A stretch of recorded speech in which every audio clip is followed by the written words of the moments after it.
Bueno, hola a todos y a todas. Ya son las 6 de la tarde y estamos a punto de empezar el cuarto encuentro online COVID-19, esta vez impacto y retos, con mi compañera Teresa San Cristóbal. Si os parece bien, vamos a esperar un par de minutos para dejar el tiempo a que la gente se vaya conectando y volvemos.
Bueno, parece que ya tenemos a gente conectada, así que vamos a empezar esta charla. Me presento, yo soy Mila Font, aunque supongo que muchos de vosotros y vosotras ya me conoceréis por estas charlas que hemos tenido durante estas semanas. Formo parte del equipo de comunicación de Médicos Sin Fronteras desde hace 9 años.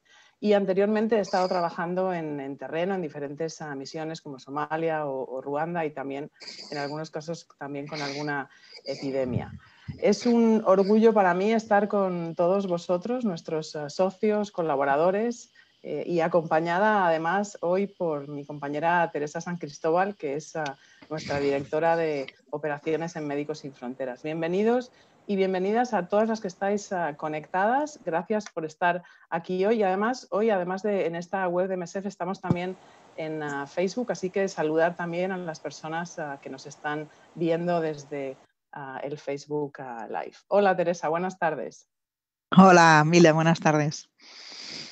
Bueno, en este rato que vamos a estar aquí, que van a ser unos 45 minutos aproximadamente, nos vamos a centrar en compartir con vosotros el impacto de la COVID-19 y los retos a los que nos enfrentamos en los proyectos en los que trabaja Médicos Sin Fronteras. Estas semanas previas hemos estado hablando, bueno, pues hablando de la respuesta de Médicos Sin Fronteras, tanto allí como en otros lugares. Hemos estado hablando también de la epidemia en sí con nuestro compañero médico y epidemióloga. Hemos estado también hablando del impacto emocional que está suponiendo esta epidemia, y hoy le toca el día, bueno, pues a qué es lo que está pasando en todos esos lugares donde estamos trabajando. Yo, como veis, continúo estando en mi casa en Valencia. Teresa nos acompaña desde Barcelona. Y hoy también hemos habilitado un espacio aquí debajo para que podáis poner vuestras preguntas o comentarios, e iremos respondiéndolos a medida que desarrollemos la charla. Bueno, me dicen que ya tenemos más de 150 personas conectadas, así que fenomenal. Hemos recibido muchísimas preguntas, tanto desde la primera charla que tuvimos hace semanas, y también hemos recibido muchas respuestas a la encuesta que os enviamos la semana pasada sobre lo que pensabais de estas charlas y cuáles son los temas de los que queríais que hablásemos y compartiésemos con vosotros. Hoy estamos con uno de los principales temas que nos habéis pedido, y es el impacto que se está viendo ahora mismo en los proyectos de Médicos Sin Fronteras por esta epidemia y los retos a los que nosotros nos enfrentamos. Mi compañera Teresa San Cristóbal trabaja en Médicos Sin Fronteras desde hace 20 años y es la directora de operaciones desde el año 2017. Hoy nos vamos a centrar en el impacto que está teniendo, como decía, la epidemia en nuestros proyectos y quién mejor que hacerlo con nosotros que la persona que coordina todos esos proyectos como directora de operaciones. Para quienes no conozcáis a Médicos Sin Fronteras, los que estéis viéndonos por Facebook, compartiros que somos una organización sanitaria que trabajamos en más de 70 países. Trabajamos básicamente en crisis humanitarias, crisis que son debidas a una guerra o un desastre natural o una epidemia como la que vivimos ahora mismo. Y yo creo que para empezar, Teresa, a mí me gustaría preguntarte una de las preguntas que nos ha llegado y nos ha enviado Laura Isabel. Y la pregunta es, ¿qué relevancia tiene la COVID-19 en contraste con el resto de problemas de salud en otros lugares del mundo donde trabajamos? Bueno, yo creo que es importante entender que la epidemia de COVID no solo tiene relevancia en sí misma y por la morbilidad que tiene y la mortalidad que tiene, sino que además es una epidemia que impacta el sistema de salud y que hace que pacientes que normalmente irían a un centro de salud tengan miedo y se desprioricen cosas como atención primaria, atención secundaria, que aumenten problemas pues, con los confinamientos de salud mental, de estrés. Entonces, para nosotros, la lucha es que el COVID-19 no se coma todos los servicios que se necesitan en estos países. Nosotros hemos elegido los lugares donde tenemos los proyectos porque había una necesidad vital de tener estos servicios y entonces lo que estamos trabajando es en crear la suficiente protección para que los hospitales puedan mantener sus servicios y descongestión para que también se pueda atender a los pacientes de COVID. En general, los sistemas de salud están muy estresados en los países donde nosotros estamos, tienen muy pocos medios, tienen dificultades y entonces, bueno, pues el hecho de que el COVID entre en estos países pone muy a riesgo que se desprioricen actividades que son esenciales y que salvan vidas. Por lo tanto, nosotros lo que estamos intentando es un equilibrio de respuesta al COVID y de mantener los servicios esenciales. De hecho, otra de las preguntas que nos ha llegado, muy relacionado con lo que nos estás compartiendo ahora, es ¿en qué medida ha afectado ya esta epidemia a países que tienen, bueno, pues un sistema sanitario débil y cómo se prevé el futuro inmediato de los mismos, ¿no? Actualmente tenemos una evolución muy dispar, ¿no? Desde Europa, donde ha afectado muchísimo, a Latinoamérica, donde estamos viendo, a América, donde estamos viendo también un alto número de casos, algunos países de Asia, donde también lo estamos viendo, y en el África subsahariana, donde nosotros estamos teniendo más casos, es en la región del Sahel, pero ahora Sudán del Sur también está muy afectada y pues tenemos también países como Yemen que está afectado. Bueno, en general está afectando a todos los países como decía, son sistemas sanitarios en muchos de los casos donde nosotros trabajamos que ya de por sí tienen muy poco personal médico, que ya de por sí tienen dificultades para tener todo el material de protección que necesitan, para tener todas las medidas higiénicas que necesitan, y cuando entra una pandemia de este estilo, generalmente las consecuencias que vemos son mucho mayores de las consecuencias concretas de esta epidemia, ¿no? Es algo que hemos aprendido en otras epidemias.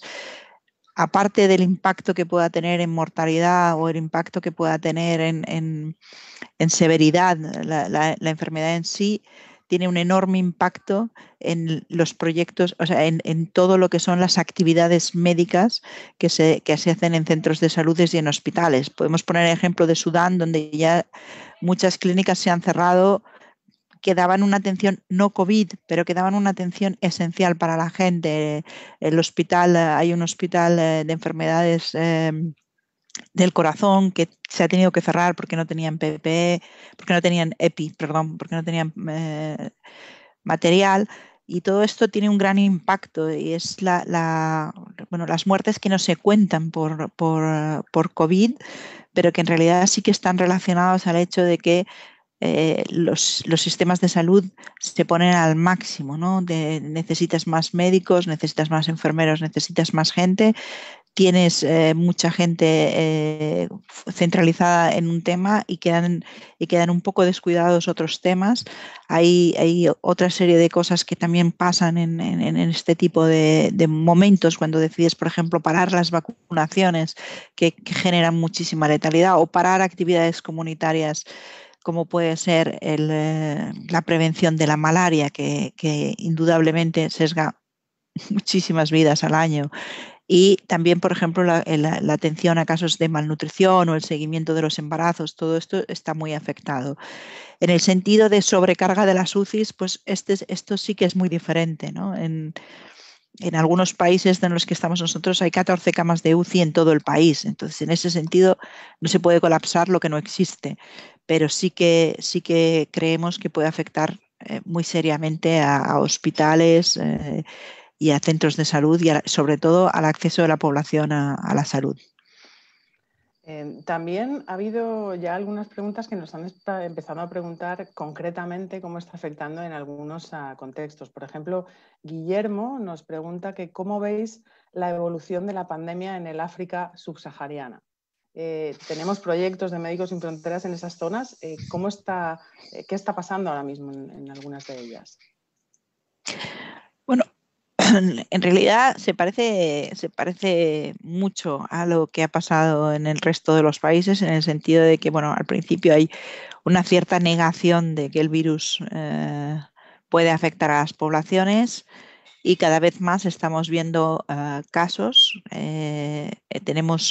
Tenemos proyectos abiertos en Camerún, en Mali, en Níger, en Nigeria, en Burkina Faso.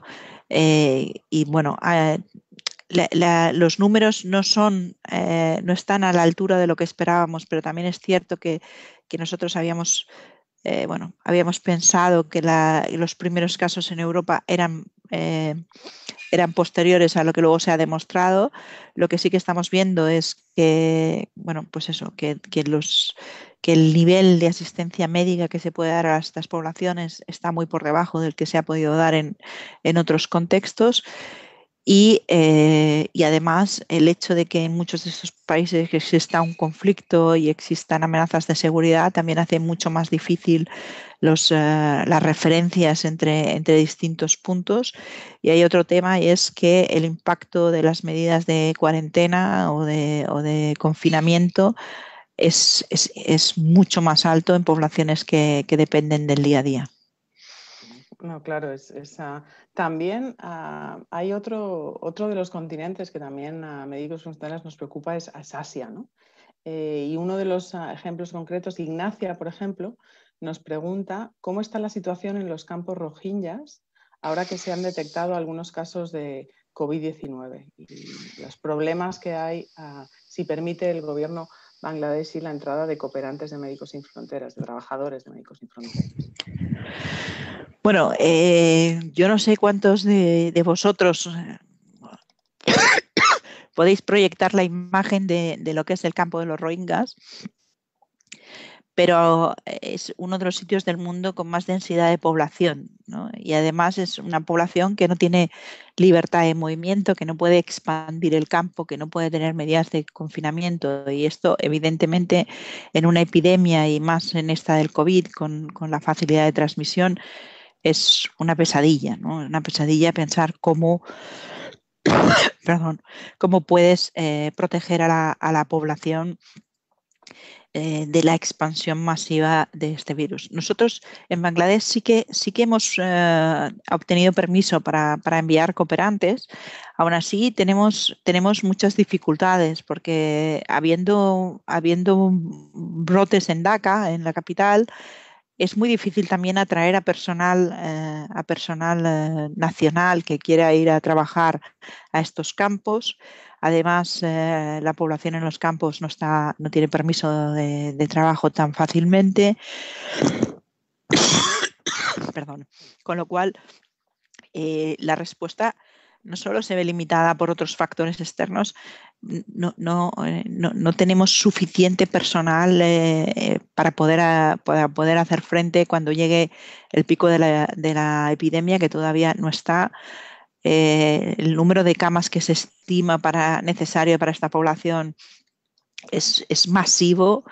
Y para que os hagáis una idea, nosotros estábamos hablando de que necesitaríamos contratar a 700 personas más para poder asistir a esta población, y veremos cuántas personas conseguimos contratar y qué tipo de servicios podemos dar. En el caso de Bangladesh, por ejemplo, uno de los mayores problemas era conseguir oxígeno. Hemos comprado unas plantas de producción de oxígeno, pero aún así, bueno, va a ser uno de los sitios, o es uno de los sitios que más nos preocupa y donde la situación es realmente compleja. Gracias a Teresa. Bebe un poquito de agua si quieres. Yo hablo ahora un poco. Algunos de los problemas que has estado ya mencionando en el caso de los Rohingya, yo creo que nos puede llevar un poco a uno de los temas de los que queríamos hablar esta tarde, que eran los retos a los que nos estamos enfrentando en muchos de los lugares donde estamos, ¿no? Laia, por ejemplo, nos pregunta qué proyectos no COVID se están llevando a cabo en estos momentos y cuáles han tenido que ser detenidos, bien por problemas de acceso a material o por otro tipo de problemas. Bueno, como imagino que podéis imaginar, estos han sido unos meses de pensar y repensar todas las estrategias, porque para mí por primera vez en 20 años, pero donde había tantos factores que nos limitaban que no podías encontrar solo una solución creativa a esto, porque luego te hacía agua aquí o te hacía agua allí. Entonces hemos tomado decisiones críticas intentando asegurar que los proyectos que tenemos de manera regular, que hemos elegido porque son para poblaciones muy críticas y que tienen para nosotros todo el sentido, porque se salvaban vidas, porque eran en lugares donde la gente necesitaba una protección, donde había un conflicto, estos proyectos se preservaran. Lo que hemos decidido es reducir actividades o cambiar la manera de hacer actividades. Pongo un ejemplo. Si tenemos un paciente VIH positivo que veíamos una vez al mes para chequearle, hoy por hoy lo que hemos hecho es darle un paquete de medicinas para 3 meses y pasar las consultas a consultas telefónicas. Esto nos permite ahorrar en equipos de protección, nos permite asegurar que el paciente no tiene que estar expuesto a ir a un centro de salud de una manera continua y nos permite asegurarnos de que podemos hacer un seguimiento del paciente y no se deteriora. En casos como la vacunación, que consideramos absolutamente esencial en estos tiempos, lo que hemos hecho es fijar un día en vez de todos los días que teníamos y crear un sistema de el paso del paciente que genere la protección necesaria para que los hospitales no se conviertan en un foco de contagio. Con el caso de la malnutrición, pues también hemos extendido los días en los que se les da comida para que los periodos en los que tengan que venir sean menos frecuentes. Pero en general lo que estamos intentando a todo coste es no cerrar proyectos, siendo cierto que algunos proyectos que ya estaban en la fase de cierre se han acelerado un poco para permitirnos tener suficiente personal y suficiente material para los proyectos que tienen que estar. Sobre las dificultades que hemos tenido, luego, sí, eso lo elaboro un poquito más, pero hemos tenido mucha dificultad de movilidad de personal. Claramente, hemos tenido muchísima dificultad para los equipos de protección y también el hecho de tener que hacer múltiples cuarentenas para poder mover a los equipos de un sitio a otro ha dificultado la respuesta. Lo único bueno es que hemos visto la crisis venir antes de que los números sean muy elevados en las zonas donde estamos trabajando, lo que nos ha permitido que, aunque vayamos con bastante retraso sobre la velocidad habitual de Médicos Sin Fronteras, todavía estamos a tiempo de llegar antes del pico de la curva epidemiológica. Uno de los retos a los que nos hemos enfrentado aquí en España, y también lo has mencionado tú, que es la falta de equipos de protección individual para todos nuestros equipos. Laura nos pregunta, ¿contáis en Médicos Sin Fronteras con EPIs suficientes para tener protegido a vuestro personal en terreno? ¿Cómo gestionáis la compra, los procesos de control de calidad y la logística para enviar y proveer de equipos de protección individual a las misiones en las que trabajáis? Vale, nosotros tenemos un criterio muy claro, y es que queríamos que todo el personal tuviera el equipo de protección suficiente. Es cierto que hemos trabajado y hemos hecho un nuevo protocolo para ver lo que era estrictamente necesario en cada sitio y para hacer un ahorro y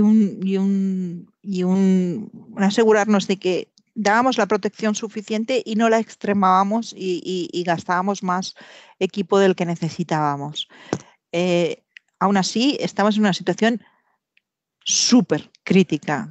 Nos está costando conseguir material y estamos muy, muy al límite en las misiones, porque el hecho de que haya una epidemia implica un mayor uso de estos materiales, y porque nosotros trabajamos en muchos hospitales y esto son proyectos que consumen mucho material de protección. La gestión de compra en MSF es muy compleja. Tenemos varios centros de compra. Nuestros proveedores habituales han estado desbordados. Ha habido un esfuerzo masivo de los equipos logísticos para poder dar el material de protección. Lo que sí que hemos querido asegurarnos es que había un control de calidad. Nuestros equipos son expertos en saber qué material es aceptable y qué no. Pasan por un proceso de mucho escrutinio y obviamente no podemos aceptar materiales subestándar que en realidad no protegerían a nuestros equipos. Pero sí que estamos en una situación muy, muy difícil en cuanto al material de protección. Ahora estamos empezando a recibir más pedidos y esperamos que esta tendencia siga, pero bueno, nosotros que estamos habituados a dar a los proyectos material para 6 meses, ahora a veces es para 2 meses, a veces es para 1 mes, a veces, con lo cual, bueno, pues crea mucha tensión en los equipos.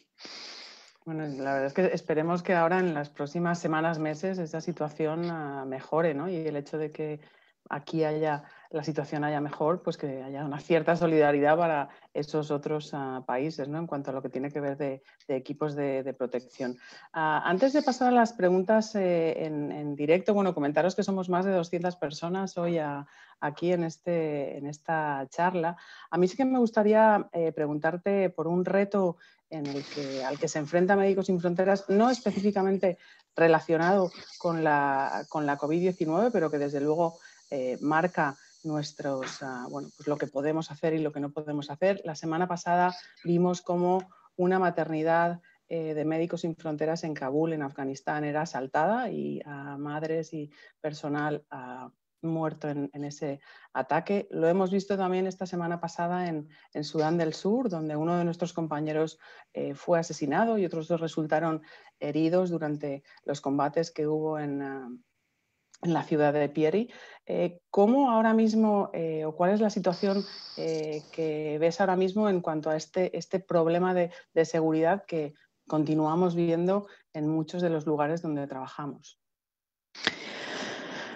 Bueno, el incidente de Kabul realmente ha sido dramático, ha sido algo para nosotros sin precedente, ¿no? El entrar en una maternidad y sistemáticamente entrar habitación por habitación intentando matar a todas las madres y los recién nacidos. Es un incidente que duró 4 horas y realmente es sorprendente que el número de bajas no sea mayor. Esto pasó porque había un sistema de seguridad que permitió que pacientes y personal se metieran en habitaciones de seguridad, pero es muy dramático. Pero realmente es cierto que Médicos Sin Fronteras, y especialmente Médicos Sin Fronteras de España, hemos decidido estar en los sitios, sobre todo en los sitios donde la gente es víctima de violencia y donde hay una violencia muy masiva contra la población. Y bueno, pues tenemos que seguir lidiando con estas situaciones. En tiempos de COVID, pues también se extrema la dificultad porque, bueno, pues porque en el caso de que haya heridos también se hace más compleja las evacuaciones, porque hay más restricciones de movimiento. Estamos viendo violencia en los países habituales, y realmente, bueno, pues temas como la sequía, temas como la falta de acceso al dinero del día a día, también va a aumentar la criminalidad, no solo la violencia de los grupos armados, pero también, bueno, pues en el caso de Sudán era una cuestión de robo de ganado, porque la gente estaba muy al límite. Entonces, bueno, estamos vigilando con especial atención los signos que nos puedan alertar de un aumento de la violencia. Trabajamos enormemente con las comunidades para explicarles lo que hacemos, por qué lo hacemos, porque creemos que con una buena comunicación con las comunidades, los riesgos de seguridad se mitigan, pero es cierto que estamos en lugares del mundo donde la violencia es el día a día. Sí, así es, por desgracia. Ahora, bueno, vamos a empezar ya a responder algunas de las preguntas que nos están llegando ahora mismo durante esta charla. Así que, bueno, voy allá, Teresa, con una de ellas, y es ¿qué podemos hacer para evitar que la futura vacuna contra el COVID-19 no llegue de forma gratuita y masiva a los países más pobres? Lo pregunta Carmen. Supongo que esto es, bueno, basado en todo el trabajo que desde Médicos Sin Fronteras hemos hecho en acceso a medicamentos esenciales, la experiencia del ébola. Sí, nosotros hemos entrado, bueno, estamos monitoreando un organismo que se ha creado, que es el acelerador de COVID, bueno, se llama acelerador COVID Treatment, tratamiento, que en principio va a favorecer la investigación. Nosotros vamos a hacer todo lo que esté en nuestras manos, un lobby importante para que estas vacunas no se conviertan en unas vacunas a precios inaccesibles. Llevamos muchos años trabajando para que productos médicos de primera necesidad tengan un precio diferente y un acceso diferente para países que no pueden costearlo. Y bueno, de momento estamos intentando monitorizar, hacer un monitoreo y hacer advocacy para que la gente, para que estas vacunas no se conviertan en unas vacunas que no sean accesibles a las personas. Tenemos un grupo que trabaja en la vacunación, en temas de vacunación en general. Tenemos otro grupo que está trabajando con todos estos organismos y estos consorcios que se están haciendo con el COVID. Y bueno, de momento lo que estamos intentando es poner esto sobre la mesa, ¿no? Que la vacuna no sea una vacuna a la que se acceda únicamente por criterios económicos. Gracias, Teresa. De hecho, nos ha llegado una pregunta ahora por Facebook relacionada con la vacunación, pero sí, hay muchísimas enfermedades para las que ya una vacuna existe, pero ¿de qué forma afecta la COVID-19 a vacunaciones esenciales en distintos países? ¿Qué es lo que está pasando ahora mismo? No sé, podemos hablar de a lo mejor Congo. A ver, esto es lo que comentaba antes, que para nosotros la vacunación es esencial. O sea, este año pasado, el 2019 y el 2020, han sido 2 años casi récord en números de niños con sarampión y con una alta letalidad en Congo. Afortunadamente, en el caso de Congo nos han dejado seguir haciendo las vacunaciones con las precauciones que hay que tomar. El COVID no es algo que te inhabilite a hacer cosas. Lo que tienes que tener es unas medidas concretas para que esto no se convierta en un foco de, de contagio. Entonces, pero hay países que han decidido parar radicalmente las vacunaciones y estamos negociando que esto no pase. Entonces, bueno, eh, como decía, nosotros las vacunaciones de rutina las seguimos haciendo y las vacunaciones de masas las estamos negociando con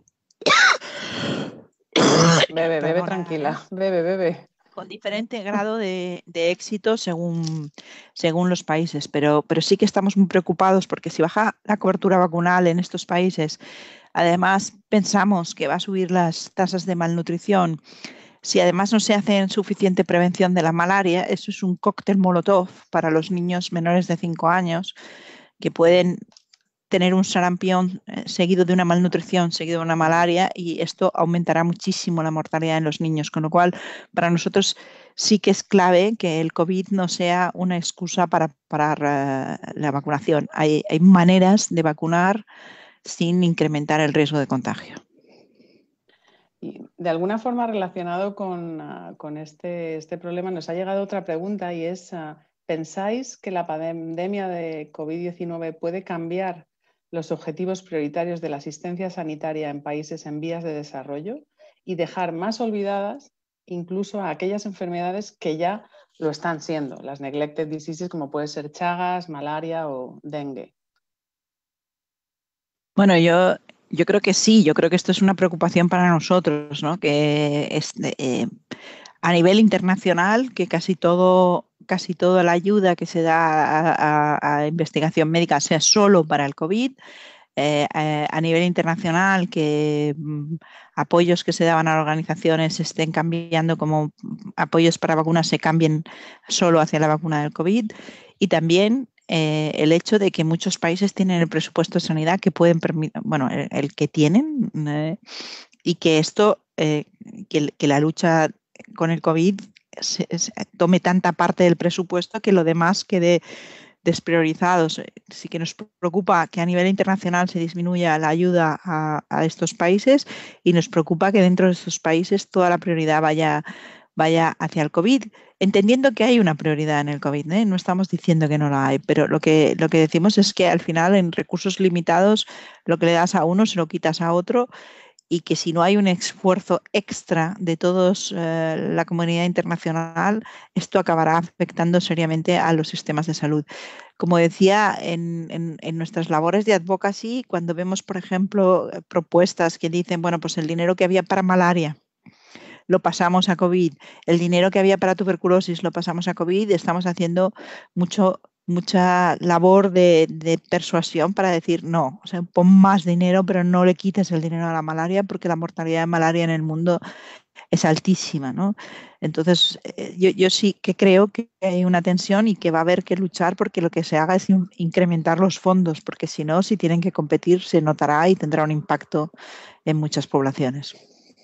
Sí, sí, está claro. Nos continúan llegando preguntas. Ahora es Mónica que nos pregunta, me gustaría saber si cree que la falta de agua corriente y la precariedad en el acceso a la atención médica, además de otros factores como el hacinamiento en los campos de refugiados, sobre todo en pregunta por Oriente Medio, son un obstáculo salvable para superar la incidencia del COVID en estos lugares.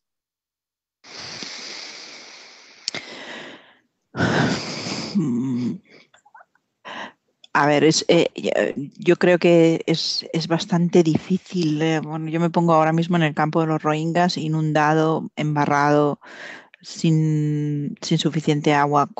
Hay campos que tenemos que hay 6 metros cuadrados por persona, incluyendo todo el recinto, las letrinas, los pasillos, los corredores. Es muy difícil hablarle a alguien y decirle mantén la distancia de seguridad cuando vive 14 personas en una tienda. Nosotros estamos trabajando posibilidades y hablando con las comunidades posibilidades para hacerlo lo mejor posible dentro de las circunstancias, pero creo que es extremadamente más complicado. decir vamos a prevenir el contagio en esas circunstancias que en las circunstancias en las que vivimos la mayor parte de nosotros. Pedirle a la gente que se lave las manos de manera sistemática si no consiguen agua, o si para conseguir agua tienen que estar en una cola con 200 personas a 20 centímetros, pues es complejo, ¿no? Pero bueno, sí que es verdad que se están trabajando metodologías y cosas que parecen muy simples, ¿no? Pero que en un campo de refugiados las calles tengan dirección. Parece una tontería, pero al final ayuda a cierto orden, o que las colas para recoger el agua se hagan de una manera diferencial. Pero es verdad que estamos muy limitados bueno, cuando estamos trabajando en sitios donde la gente vive absolutamente hacinada. Hay también una pregunta que nos hace Lorena, y en este caso es sobre América Latina, donde nos comenta que aún está en una situación crítica por esta crisis, y quería consultar si desde Médicos Sin Fronteras, Latinoamérica, se está planteando algún apoyo en los países en los que no estamos presentes con una misión regular. Como es el caso de Perú, nos menciona. Sí, bueno, en Perú estamos, va a llegar una compañera en una semana y se está viendo cómo se puede apoyar. Hay intervenciones en países donde no estábamos muy activos, o estábamos poco activos, como en Brasil, como en Argentina. Bueno, hay varios países. El caso de Perú es verdad que es preocupante. También es cierto que tenemos una capacidad limitada porque hemos puesto la máquina a tope y tenemos una capacidad limitada. Pero sí, o sea, hay una persona que va a ayudarnos con una exploración de qué se podría y cómo se podría ayudar en Perú, eh, pero no esperamos una respuesta masiva en el caso de Perú. Uh-huh. También hay otra zona del mundo por la que nos han preguntado, y tiene que ver con temas de desnutrición. La ONU recientemente ha avisado en un informe de que el mundo está a punto de enfrentarse a una hambruna de proporciones enormes, ¿no? Si pienso, por ejemplo, en el caso de Somalia, ¿no?, que es un país donde yo sí que he tenido experiencia, y vemos lo que ha pasado en los últimos meses con los problemas ya de conflicto que hay en la zona. ¿Cómo estás de acuerdo en esta declaración, o cuál es la información que tenemos ahora mismo cuando hablamos de malnutrición? Bueno, realmente es una preocupación muy grande. Ha habido una plaga de langosta que es extremadamente preocupante, y si añadimos, o sea, va a haber malas cosechas. Si además añadimos que la situación de la población es más precaria por la epidemia y por todas las medidas que se están tomando con la epidemia, tenemos claramente una preocupación, y esto vuelve a ponernos en el mismo sentido que antes, ¿no? No podemos dedicar solo todos los recursos al COVID, tenemos que monitorear especialmente la situación de malnutrición, pero sí hay una preocupación muy grande de que la situación nutricional de la población en una buena parte de África se pueda deteriorar, y que este año sí la situación sea especialmente dramática, ¿no? Porque si pasamos, o sea, si cuando llega esta situación de que las cosechas no se pueden recoger porque la plaga de la langosta ha tenido un enorme impacto, llega cuando la población está con ya el límite de sus posibilidades de reaccionar a problemas, muy tocado, pues porque han tenido que hacer cuarentenas, porque han tenido menos acceso al trabajo, porque hay crisis económica, porque el sistema de salud se ha deteriorado, pues el impacto que puede tener esta crisis nutricional es todavía más grande, con lo cual sí que hay una preocupación muy, muy grande de la dimensión y las vidas que puede acabar costando esta crisis. También hablando un poco de futuro, Paula nos envía una pregunta muy general, pero que es ¿cómo ve Médicos Sin Fronteras? ¿Cómo ves el futuro de esta pandemia?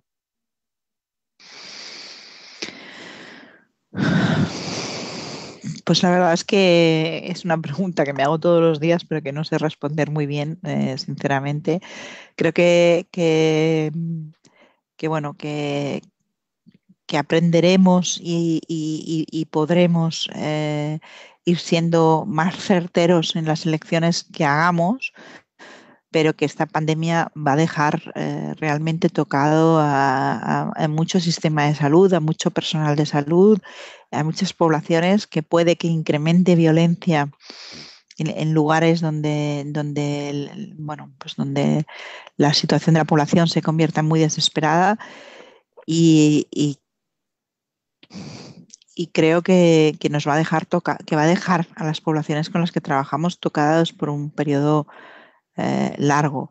Aún así, bueno, vamos a ver si hay brotes de esperanza, pues con una vacuna temprana y con una respuesta eh, adecuada, pero yo creo que esta pandemia afecta muchos de los marcos en los que la población vive, ¿no? Pues si hay menos inversión en malaria, si hay menos inversión en tuberculosis, si hay personal médico muerto, si hay menos acceso, bueno, pues va a tener un impacto importante. Estamos llegando casi al final. Estamos así pasando unas últimas preguntas. Y Lucía nos pregunta, en países donde la carga de enfermedades infecciosas es muy alta, ¿representa la pandemia del COVID una amenaza significativamente mayor a la que ya tienen estos países? ¿O estas poblaciones no deberían darle una atención prioritaria a la COVID frente a otras enfermedades infecciosas con mayor mortalidad asociada?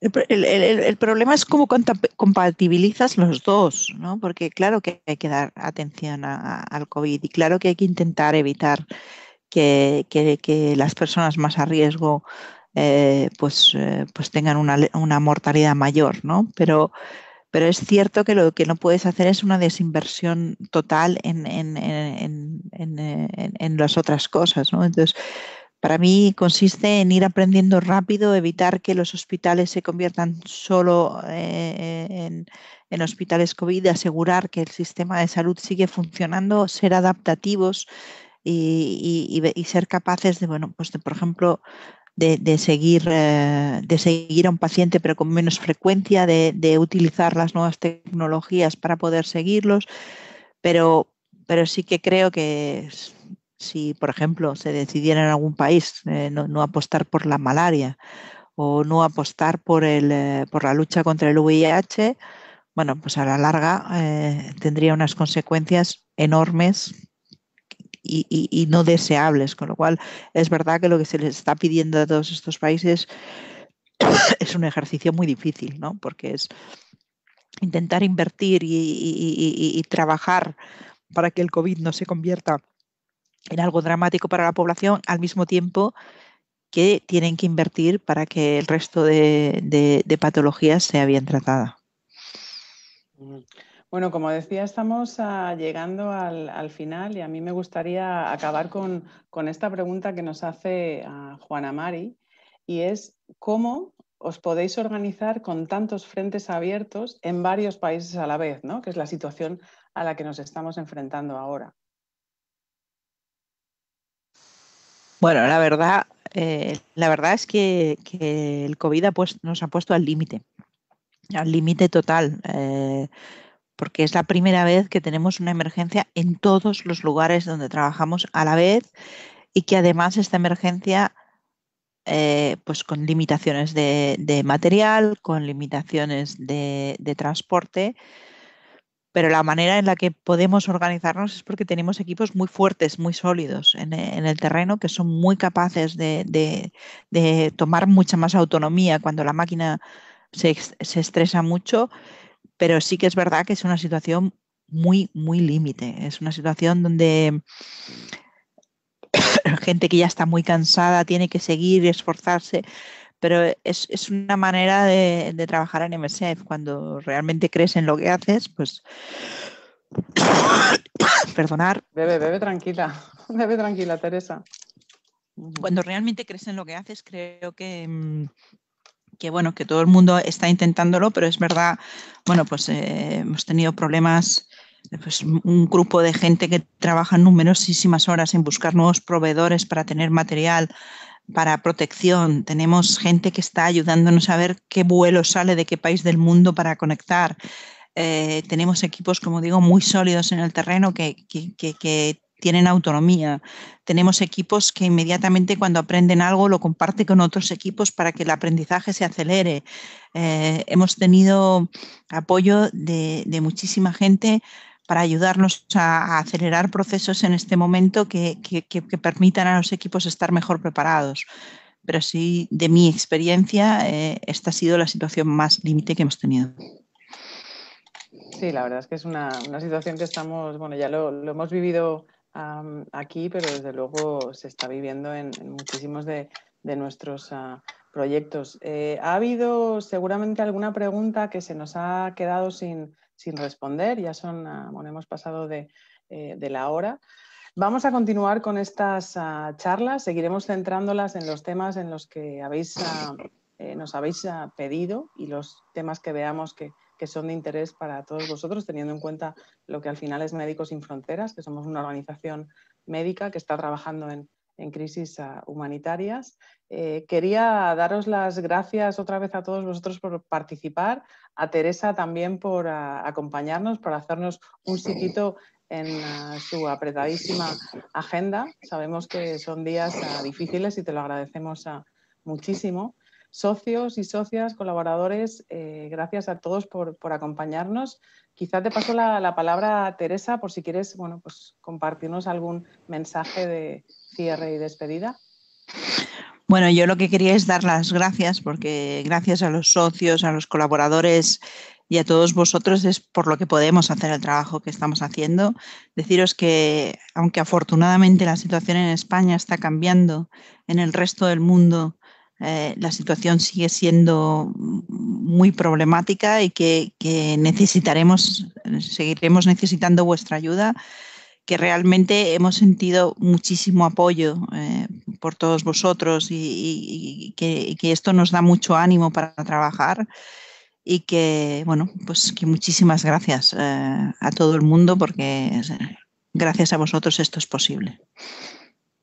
Bueno, muchas gracias a Teresa por este cierre. Gracias a todos y a todas. Continuamos juntos en esto y juntas saldremos adelante. Seguimos en contacto, cuidaos mucho y hasta dentro de unos días. Muchas gracias. Gracias.